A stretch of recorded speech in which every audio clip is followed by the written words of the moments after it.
Hello students, आज का हमारा टॉपिक है ह्यूमन रिप्रोडक्शन। ये टॉपिक अगर मैं बोर्ड पॉइंट ऑफ व्यू से बात करूँ चाहे मैं कंपटीशन पॉइंट ऑफ व्यू से बात करूँ, दोनों में इसके क्वेश्चंस काफ़ी ज़्यादा आते हैं। ये मैंने डायग्राम पहले ही बना के रख दिया है ताकि हमारा टाइम वेस्ट ना हो। इसको एक बार साइड करते हैं। सबसे पहले हमें क्या पता होना चाहिए कि रिप्रोडक्शन है क्या। रिप्रोडक्शन हमारे पास जो हमने ये हमारा अगर हम एनसीईआरटी पॉइंट ऑफ व्यू से बात करूँ मैं, ये एनसीईआरटी में 3rd चैप्टर है आपका। आपने फर्स्ट चैप्टर में पढ़ा होगा रिप्रोडक्शन क्या है कि नए यंग वंस का प्रोड्यूस होना। नए यंग वंस का प्रोड्यूस होना, इसका मतलब क्या है कि मतलब एक जनरेशन से दूसरी जनरेशन का बनना। मतलब ये फर्स्ट जनरेशन है, इसके आगे सेकंड जनरेशन। अभी भी नहीं समझ आया? मतलब हम क्या कह सकते हैं कि ये हमारे ग्रैंड पेरेंट्स की जनरेशन है, ये हमारे पेरेंट्स आए, उसके बाद कौन आ गए? हम लोग, चिल्ड्रन आ गए। ठीक है, जैसे कि हमारे यहाँ पे दादा दादी, फिर मम्मी पापा और फिर हम लोग। These are generations. अब जनरेशन जैसे जैसे आगे बढ़ रही है, इसका मतलब क्या है कि रिप्रोडक्शन हो रहा है। रिप्रोडक्शन, आपने फर्स्ट चैप्टर में एक और चीज क्या पढ़ी होगी कि रिप्रोडक्शन में यंग वंस का प्रोड्यूस होना। ठीक है, करेक्ट है। बट एक चीज होती है कि यंग वंस जो प्रोड्यूस हो रहे हैं, एसेक्सुअली प्रोड्यूस हो रहे हैं या फिर सेक्सुअली रिप्रोड्यूस हो रहे हैं। एसेक्सुअली रिप्रोड्यूस होने का क्या मतलब है? एसेक्सुअल रिप्रोडक्शन मतलब यंग वन प्रोड्यूस तो हो रहा है बट सिंगल पेरेंट से। जैसे कि अगर हमारे पास यहाँ पे अमीबा ले लिया हमने, अमीबा क्या था, या अमीबा ले लिया, हाइड्रा ले लिया। आपने फर्स्ट चैप्टर में पढ़ा होगा binary fission. Binary means 2, fission means break down.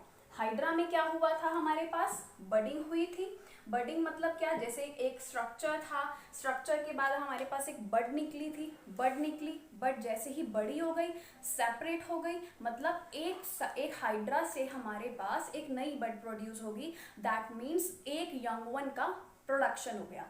तो वैसे ही अमीबा में था, अमीबा की जस्ट एक बॉडी थी। वही अमीबा बाद में जब ब्रेक डाउन हुआ, टूटा, उस एक अमीबा से क्या बन गए? हमारे पास 2 अमीबा बन गए। हमने करना क्या था? यंग वंस को ही तो प्रोड्यूस करना था। यंग वंस प्रोड्यूस हुए, मतलब क्या हुआ? रिप्रोडक्शन हुआ। सिर्फ एक ही पेरेंट की इन्वॉल्वमेंट थी, इसका मतलब क्या हुआ कि एसेक्सुअल रिप्रोडक्शन हुआ। क्लियर है इतनी बात? अगर मैं सेक्सुअल रिप्रोडक्शन की बात करूं तो सेक्सुअल रिप्रोडक्शन मतलब यंग वन का प्रोडक्शन तो है ही है, बट 2 पेरेंट्स की इन्वॉल्वमेंट है। 2 पेरेंट्स की इन्वॉल्वमेंट मतलब कैसे कि एक उसमें मेल है और एक कौन है? फीमेल है। मेल और फीमेल। डस्टर मेल और फीमेल की जैसे हमारे पास है यहाँ पे इन्वॉल्वमेंट। वेट अ सेकेंड, देखो, मेल एंड फीमेल की इन्वॉल्वमेंट, इसकी इन्वॉल्वमेंट से हमारे पास सेक्सुअल रिप्रोडक्शन हो रहा है। सेक्सुअल रिप्रोडक्शन ऑब्वियसली बात है, किसी भी ऑर्गेनिज्म में हो सकता है, वो किसी एनिमल में हो सकता है, किसी डॉग, काउ, बफेलो, कुछ भी हो सकता है। हमारा चैप्टर यहाँ पे ह्यूमन रिप्रोडक्शन है तो मैं ह्यूमन की बात कर लेती हूँ। ह्यूमन रिप्रोडक्शन मतलब मेल और फीमेल में से हमारे पास अब क्या होता है? रिप्रोडक्शन का मतलब ये नहीं है कि मेल और फीमेल का फ्यूजन हो गया, नहीं। हमारे पास होता क्या है? जर्म सेल्स के फ्यूजन की बात हो रही है, फ्यूजन ऑफ जर्म सेल। अब यहाँ पे जर्म सेल कौन सी होती है? एक होती है स्पर्म और सेकंड वन इज ओवा। अगर मैं मेल जर्म सेल की बात करूं, देखो, हर इंडिविजुअल में एक जर्म सेल होती है। Every individual contain 1 germ cell. अगर हमारे पास मेल की बात करें, मेल में जर्म सेल स्पर्म होगी, हर मेल में एक ही जर्म सेल होगी, स्पर्म। हर फीमेल में एक जर्म सेल होगी, दैट इज ओवा। अब होता क्या है? स्पर्म और ओवा का फ्यूजन होगा। यहाँ पे हमारे पास क्या बन गया? ये बन गया ऑफस्प्रिंग, या फिर हम इसको क्या बोल देते हैं? जाइगोट बोल देते हैं। अच्छा, अब आपने क्या है ये सुना होगा कि human contains 46 number of chromosomes. इतना बात सुनी हुई है, 8th 9th क्लास में, 10th क्लास में सुनी होगी। तो वही थोड़ा सा टॉपिक मैं वहां से लेके चलती हूँ कि 46 नंबर ऑफ क्रोमोसोम उसमें है, बट ऑफस्प्रिंग में भी 46 थे, पापा में भी 46 थे, मम्मा में भी 46 थे। तो 46 और 46 तो 92 होना चाहिए था, हुआ क्यों नहीं? वो क्यों नहीं हुआ? क्योंकि यहाँ पे फ्यूजन किसी एक पर्टिकुलर मेल या किसी एक पर्टिकुलर फीमेल, मतलब अगर मेल और फीमेल है इनका फ्यूजन हो गया, ऐसा नहीं है। फीमेल और मेल की जर्म सेल का फ्यूजन हुआ and that contains haploid number of chromosome. Haploid number of chromosome means 23 number of chromosome, 23 number of chromosome and total यहाँ पे क्या बन गया 46 number of chromosome. A human contains diploid number of chromosome that means 46 number of chromosome. But during reproduction वहां पे क्या होता है कि जर्म सेल का फ्यूजन होता है. जर्म सेल का फ्यूजन जब होता है तो जर्म सेल में हैप्लॉइड होता है. हैप्लॉइड में क्या होता है एन मतलब हैप्लॉइड नंबर ऑफ क्रोमोसोम, तो वो 23 हो जाएगा. 23 कंबाइन होके 46. ये हमारे पास क्या है रिप्रोडक्शन की एक जस्ट इंट्रोडक्शन नॉर्मल. इसमें आई थिंक कोई कंफ्यूजन नहीं होगी. आई होप सबको समझ आ गया. इसके बाद अगर मैं बात करूं फर्टिलाइजेशन की, फर्टिलाइजेशन क्या है. अब देखो यहाँ फर्टिलाइजेशन में क्या हुआ कि मेल और फीमेल के फ्यूजन से फर्टिलाइजेशन हो गया. फर्स्ट चैप्टर में अब आपने ये भी चीज पढ़ी होगी. क्या पढ़ी होगी कि एक होता है इंटरनल फर्टिलाइजेशन और एक होता है एक्सटर्नल फर्टिलाइजेशन. इंटरनल फर्टिलाइजेशन का क्या मतलब है कि जब स्पर्म और ओवा का फ्यूजन हुआ था तो वो फीमेल की बॉडी के अंदर जाके हुआ था. Means the fusion of male and female gametes, जो फ्यूजन है वो कहाँ हुआ inside the female body. That is internal fertilisation. जैसे कि किसमें होता है ह्यूमन बीइंग में. अगर मैं बात कर रही हूँ एक्सटर्नल फर्टिलाइजेशन की, इसका मतलब क्या है स्पर्म और ओवा का जो फ्यूजन है, स्पर्म और ओवा का जो फ्यूजन है वो कहाँ हो रहा है आउटसाइड द फीमेल बॉडी. ये आउटसाइड द फीमेल बॉडी है and that is inside the female body. याद रह जाएगा इनसाइड द फीमेल बॉडी है तो इसका मतलब क्या है इंटरनल फर्टिलाइजेशन. क्योंकि इतनी बात तो हमें पता ही है फर्टिलाइजेशन फीमेल की बॉडी के अंदर हो रहा है, तभी तो वहां पे 9 मंथ बेबी वहां पे इम्प्लांट करता है ना. तो जो बॉडी के अंदर होता है अगर तो इंटरनल फर्टिलाइजेशन, अदरवाइज आउटसाइड होता है तो एक्सटर्नल फर्टिलाइजेशन. ठीक है जी. अब क्या है हमारे पास 3 चीजें होती हैं. सबसे पहली बात क्या आती है, सबसे इंपॉर्टेंट बात आती है कि जब रिप्रोडक्शन होता है उसमें 3 चीजें होंगी. पहले होगा गैमेटोजेनेसिस, मतलब मैं इसको दूसरा नाम क्या दे दूंगी प्री फर्टिलाइजेशन. फिर होता है फर्टिलाइजेशन और फिर होता है पोस्ट फर्टिलाइजेशन. ठीक है जी. अब प्री फर्टिलाइजेशन के बारे में हमें पता चल गया कि फर्टिलाइजेशन क्या है. स्पर्म एंड ओवा का फ्यूजन होता है. उस फ्यूजन में क्या होगा जाइगोट की प्रोडक्शन हो जाएगी, मतलब नए यंग वंस की प्रोडक्शन हो जाएगी. नए यंग वंस की प्रोडक्शन मतलब न्यू जनरेशन बन गई और वही तो हमने करना था. तो फर्टिलाइजेशन इंटरनल हो या एक्सटर्नल हो वो हो जाएगा. बट प्री फर्टिलाइजेशन क्या है, प्री फर्टिलाइजेशन ये कि फर्टिलाइजेशन तो भाई साहब हमने बात कर ली कि स्पर्म और ओवा का फ्यूजन होता है, बट स्पर्म किधर से आया और ओवा किधर से आया. अगर इसकी फॉर्मेशन की बात करूं स्पर्म और ओवा को हम गैमीट्स बोलते हैं. जेनेसिस मतलब किसी भी चीज का बनना, जेनेसिस. गैमीट्स का बनना गैमेटोजेनेसिस. गैमीट्स कौन है स्पर्म एंड ओवा, इन दोनों का बनना दैट मीन्स गैमेटोजेनेसिस. ये दोनों जो होंगे ये हमारे पास प्री फर्टिलाइजेशन के कंसेप्ट के अंदर आएंगे. उसके बाद इन दोनों के बनने के बाद हमारे पास क्या होगा फर्टिलाइजेशन हो गया क्योंकि ये बन चुका है. इसके बाद हम इसका फ्यूजन कर देंगे मतलब क्या हो गया फर्टिलाइजेशन हो गया. फर्टिलाइजेशन होने के बाद का प्रोसेस क्या होता है एम्ब्रियो डेवलप होगा या बेबी इम्प्लांट करेगा, वो पोस्ट फर्टिलाइजेशन की बात. एक जनरल इंट्रोडक्शन आगे आपको मैं इस चीज को क्लियर कर दूंगी. तो सबसे पहले चलिए स्टार्ट करते हैं मेल रिप्रोडक्टिव सिस्टम से. ये मैंने डायग्राम यहाँ पे ड्रॉ किया हुआ है. वेट ए सेकेंड. देखो यहाँ पे क्या है कि हमने मेल रिप्रोडक्टिव सिस्टम में सबसे पहली जो चीज आपको याद रखनी है, सबसे पहली वो क्या है ये टेस्टिस. टेस्टिस क्या है कि यहाँ पे स्पर्म की फॉर्मेशन होती है. जितना भी आपकी बॉडी में मतलब जितना भी एक मेल की बॉडी में स्पर्म बनता है वो कहाँ बनता है स्पर्म टेस्टिस के अंदर. टेस्टिस क्या है स्पर्म की फॉर्मेशन का एक स्टोर हाउस है, या जैसे होता है ना कि एक फैक्ट्री में कोई चीज बन रही है तो जो चीज बन रही है, अब हम यहाँ पे बात किसकी कर रहे हैं स्पर्म फॉर्मेशन की. तो स्पर्म फॉर्मेशन जो हो रही है यहाँ पे मेल की बॉडी में वो कहाँ होती है टेस्टिस के अंदर. अब मैं बात कर रही हूँ कि टेस्टिस को इस चीज से देखो कवर किया हुआ है. ध्यान से देखो, listen to me very very carefully कि ये जो टेस्टिस है इस चीज को यहाँ से कवर किया हुआ है किससे स्क्रोटम से. स्क्रोटम क्या है, एक पाउच है। मतलब क्या है कि just this, look at this, यहाँ एक पाउच है, उस पाउच के अंदर एक राउंडेड या ओवल शेप में कोई ऑर्गन है, उसका नाम क्या है, टेस्टिस है। और उस टेस्टिस की आउटर कवरिंग को यहाँ क्या बोला हुआ है, दैट इज एपिडिडाइमिस। मैंने सिर्फ 3 चीजें अभी बताई हैं आपको कि एक टेस्टिस है, टेस्टिस को नीचे से कवर करने वाली चीज का नाम स्क्रोटम है, और टेस्टिस के ऊपर वाली जो लाइनिंग है उसका नाम एपिडिडाइमिस है। आई थिंक इसमें कोई भी डाउट नहीं है। चलो अब मैं बताती हूँ, ये जो टेस्टिस है, हमें ये ओवल शेप का जो नजर आ रहा है, इसमें क्या होता है, बहुत सारे कंपार्टमेंट बने होते हैं, बहुत सारे कंपार्टमेंट इन द सेंस। अच्छा चलो, मैं सिर्फ और सिर्फ क्या कर रही हूँ अभी, ये वाला जो पार्ट है, सिर्फ ये, मतलब सिर्फ ये टेस्टिस वाला, ये जो समझ लो ना आप, ये ओवल वाला, सिर्फ इतने वाला पार्ट जो है, मैं इसको जूम करके, सोचो मैंने इसको जूम किया, मैं इसको यहाँ दिखा रही हूँ, ये टेस्टिस है, इसमें क्या है, बहुत सारे कंपार्टमेंट बने हुए हैं। जस्ट इमेजिन, मतलब ऑब्वियसली मैं एक रफ आपको दिखा रही हूँ कि जस्ट इमेजिन ऐसे इसमें बहुत सारे कंपार्टमेंट्स बने होंगे। अब इसके अंदर क्या होंगी, टिब्यूल्स होंगी, बहुत सारी टिब्यूल्स हैं, बहुत सारी टिब्यूल्स हैं, यहाँ पे टिब्यूल्स, बहुत सारी टिब्यूल्स। वो टिब्यूल्स क्या करती हैं, उन टिब्यूल्स का नाम क्या है, सेमिनिफेरस टिब्यूल्स, सेमिनिफेरस टिब्यूल्स। मेरी बात को बहुत ध्यान से सुनना। यहाँ देखो कि ये जो टेस्टिस है, ये टेस्टिस में स्पर्म की फॉर्मेशन हुई थी, ये स्पर्म की फॉर्मेशन से देखो इस डक्ट पे जा रहा है, इस डक्ट का नाम क्या है, वास डिफरेंस।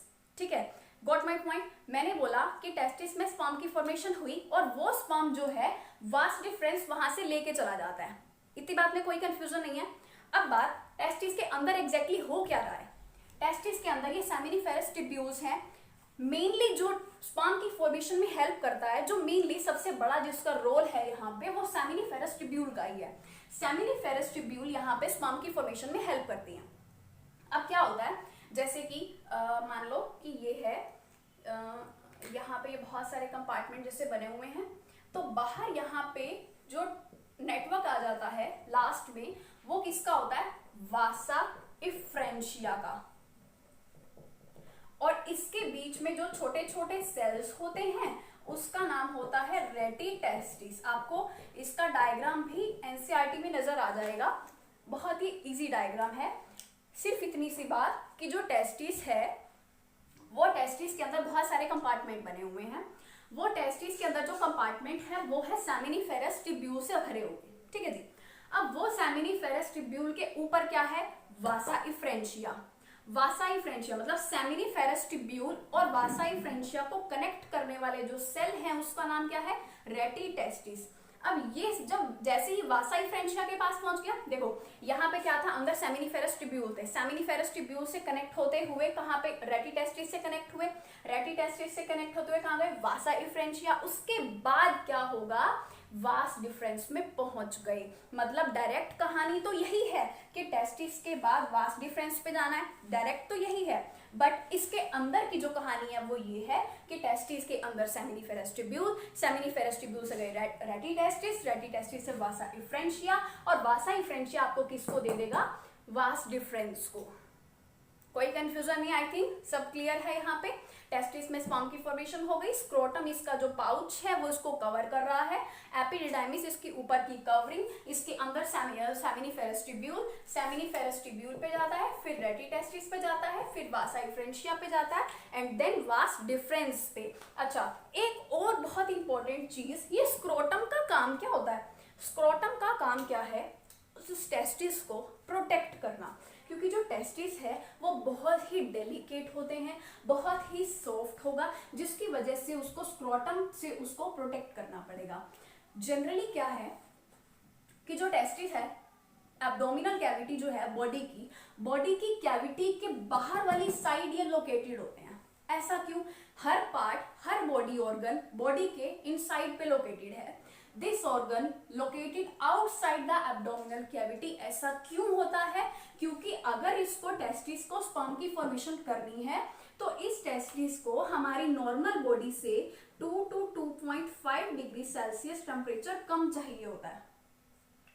अगर जैसे बॉडी को जितना भी टेम्परेचर चाहिए उससे इसको 2-2.5 डिग्री कम सेल्सियस पे टेम्परेचर चाहिए, अगर उसको ये कम टेम्परेचर मिल जाएगा तो वो स्पर्म की फॉर्मेशन जो है फेवरेबल कंडीशन में कर पाएगा। जैसे कि हमें पता है फेवरेबल कंडीशन कौन सी है, वो कंडीशंस जो हमारे लिए परफेक्ट होती हैं। जैसे अभी वाला मौसम हमारे लिए शायद अच्छा चल रहा है, अभी जो आगे मई जून का आएगा, जुलाई का आएगा, कितना अनफेवरेबल सा हो जाता है ना, मतलब हर टाइम पे ऐसे लगता है कि नहीं यार मौसम चेंज हो जाना चाहिए। या आगे नवंबर में कितना सही लगता है, आगे फिर सर्दी आती है तो लगता है नहीं फटाफट सर्दी टप जाए।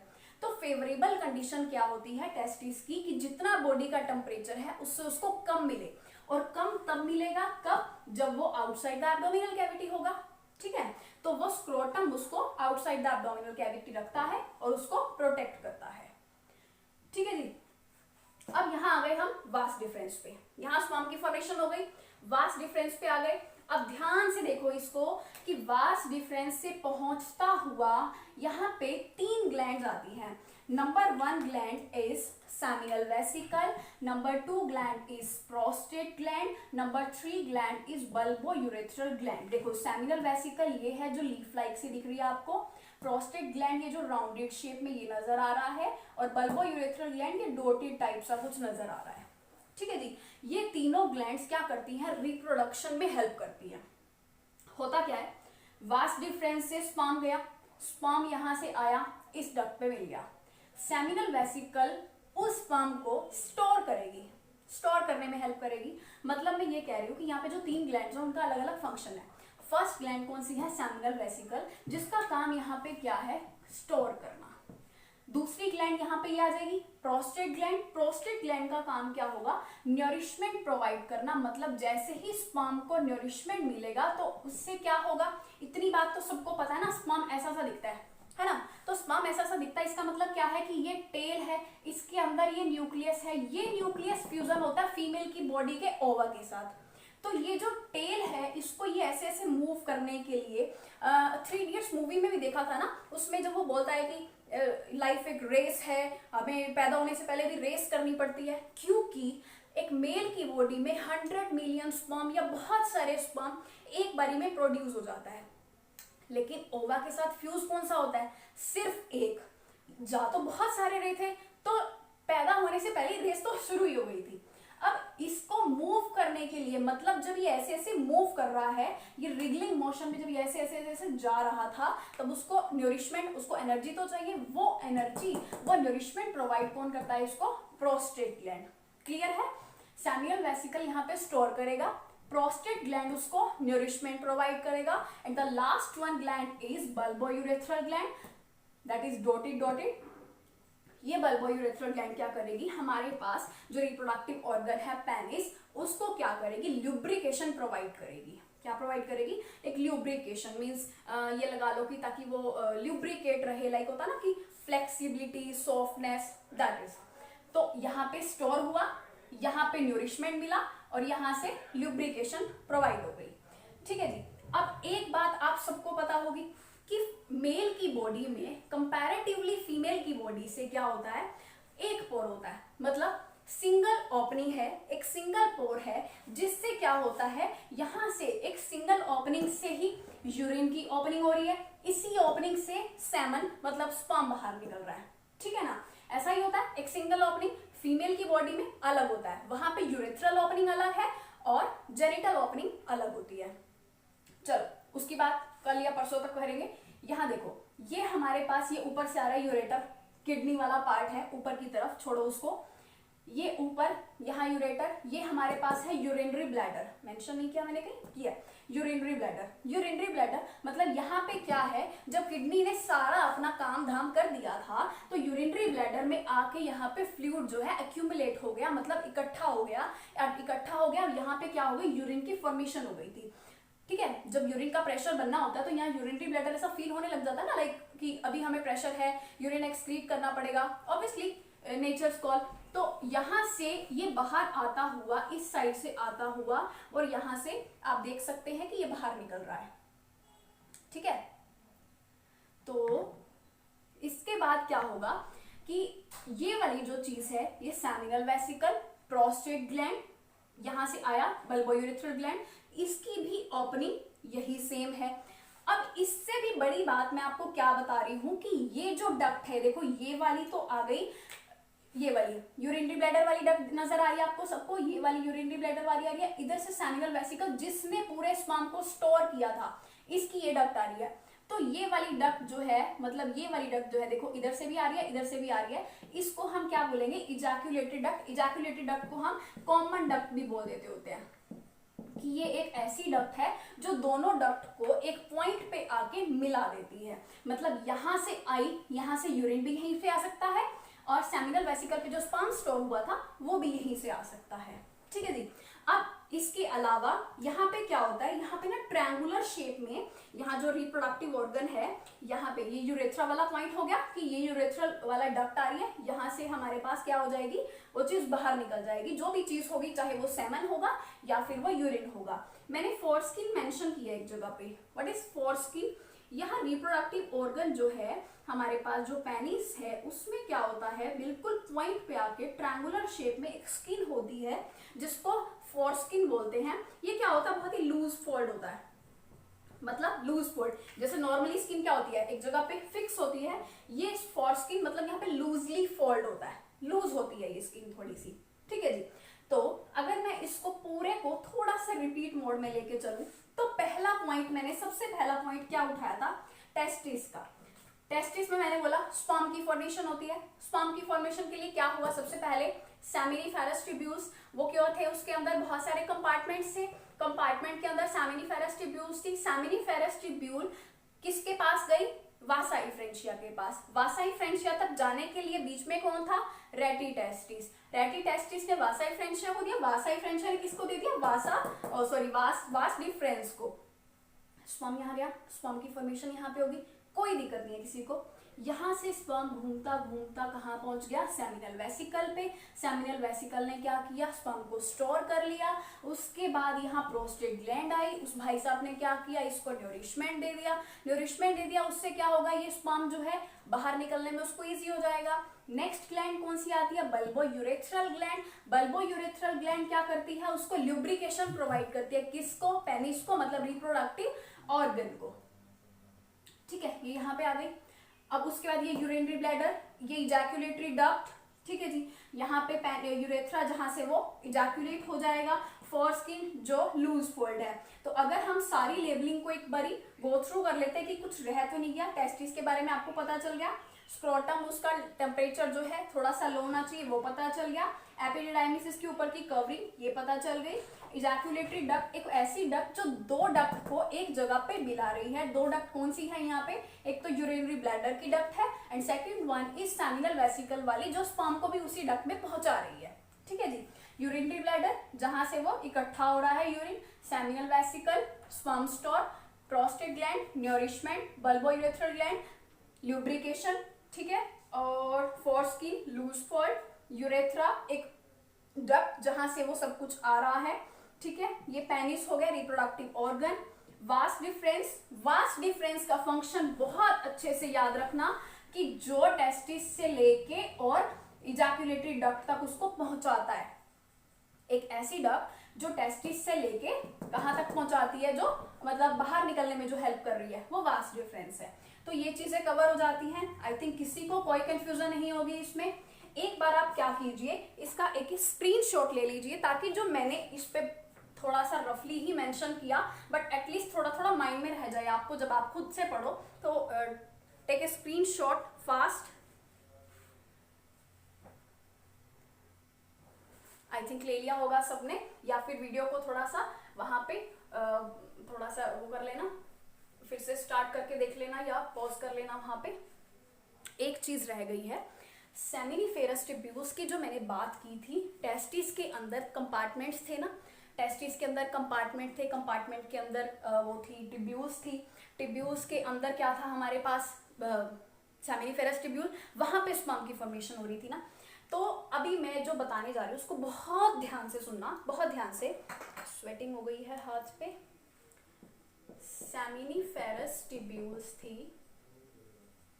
इस सेमिनिफेरस ट्यूब्यूल्स के अंदर ना दो टाइप के सेल्स होते हैं। First one is male germ cells and second one is Sertoli cells. ठीक है, मैंने ये बोला कि टेस्टिस के अंदर जो कंपार्टमेंट्स थे वो कंपार्टमेंट्स के अंदर सेमिनिफेरस टिब्यूल्स थी, वो स्पर्म की फॉर्मेशन कर रही थी। उन सेमिनिफेरस टिब्यूल्स के अंदर दो टाइप के सेल्स थे, that is male germ cell and Sertoli cell. मैं ये बोल रही हूँ सीधी सी एक मुक्ति हुई बात कि Sertoli cell male germ cell को न्यूरिशमेंट प्रोवाइड करता है। ठीक है, मतलब सर्टोली सेल तो भाई पुश करता है उसको कि भाई मेरा काम सिर्फ इतना कि मैं तेरे साथ कोऑपरेट कर सकता हूँ, दैट्स इट, मैं और कुछ नहीं कर सकता। सर्टोली सेल मतलब अब ये लगा लो यहाँ पे कि ये इसको न्यूरिशमेंट प्रोवाइड करता है। और मेल जर्म सेल, मैंने लेक्चर जब शुरू हुआ था उसी टाइम पे तुम्हें क्या बताया था, जर्म सेल कौन सी है, every individual contain each one cell, each one germ cell, है ना। हर इंडिविजुअल में एक जर्म सेल है। कौन कौन सी जर्म सेल होती है, मेल की बॉडी में कौन सी जर्म सेल है, स्पर्म, फीमेल की बॉडी में कौन सी जर्म सेल है, ओवा। अब मैं बोल रही हूं कि सेमिनिफेरस टिब्यूल में एक सेल होती है मेल जर्म सेल, एक सेल होती है सर्टोली सेल। अब मेल जर्म सेल का दूसरा नाम क्या होता है यहाँ पे, सेक्स सेल। सेक्स सेल कौन सी होती है यहाँ पे, स्पर्म। मतलब कि आगे ना बात समझ में, सेमिनिफेरस टिब्यूल के अंदर एक सेल होती है जो कि जर्म सेल क्या बना रही है यहाँ पे, वो स्पर्म की फॉर्मेशन कर रही है। मेल जर्म सेल से क्या बन गया, स्पर्म। जैसे कि हमने पहले भी बात कर ली है ना, यहाँ पे बात हो गई थी ना कि सेमिनिफेरस टिब्यूल में स्पर्म की फॉर्मेशन हो रही है। मेन काम सेमिनिफेरस टिब्यूल ही कर रही थी जो टेस्टिस के अंदर प्रेजेंट थी। वही बात फिर से आ गई कि सेमिनिफेरस टिब्यूल के अंदर दो टाइप के सेल्स प्रेजेंट है, one is male germ cell, second one is Sertoli cell. Male germ cell दूसरा नाम मेल सेक्स सेल, ये क्या है, स्पर्म की फॉर्मेशन हो गई। और सर्टोली सेल का सिर्फ और सिर्फ इतना सा काम है कि वो मेल जर्म सेल को न्यूरिशमेंट प्रोवाइड करेगी। इतनी बात में कोई कंफ्यूजन नहीं है। सेमिनिफेरस टिब्यूल के अंदर की बात कर रही हूं कि सेमिनिफेरस टिब्यूल के अंदर दो टाइप के सेल्स प्रेजेंट हैं। First is male germ cell, second one is Sertoli cell. Male germ cell मतलब स्पर्म की फॉर्मेशन हो रही है, Sertoli cell male germ cell को नरिशमेंट प्रोवाइड कर रही है। ठीक है जी, कोई कंफ्यूजन नहीं। उसके बाद क्या आता है, मैं बात कर रही थी अभी कि सेमिनिफेरस टिब्यूल के अंदर ये दोनों चीजें हैं। अब मैं बात कर रही हूँ कि सेमिनिफेरस टिब्यूल के आउटसाइड भी तो कुछ होगा ना, ऑब्वियस सी बात है। सेमिनिफेरस टिब्यूल के अंदर ये दो टाइप के सेल हैं, तो सेमिनिफेरस टिब्यूल के आउटसाइड पे क्या प्रेजेंट होगा, आउटसाइड पे एक सेल प्रेजेंट होता है। यहाँ पर भी मैं एक बार इसको इरेज कर रही हूँ, आप लोग इसका स्क्रीनशॉट लेना चाहते हैं तो ले लीजिए। इसके बाद मैं क्या करूंगी, यहाँ पे इसके आउटसाइड पे जो सेल होता है, सेमिनिफेरस टिब्यूल के आउटसाइड पे जो सेल है उसका नाम क्या है, लेडिग सेल। लेडिग सेल, या फिर इसका दूसरा नाम क्या होता है, इंटरस्टिशियल सेल।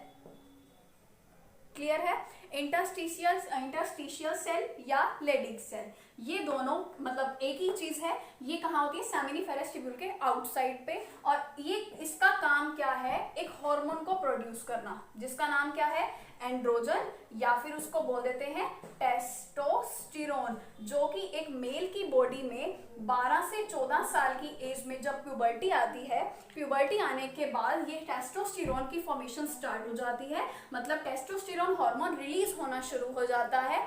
कैसे रिलीज होना शुरू हो जाएगा, हाइपोथैलेमस, ब्रेन से उसको सिग्नल मिलेगा।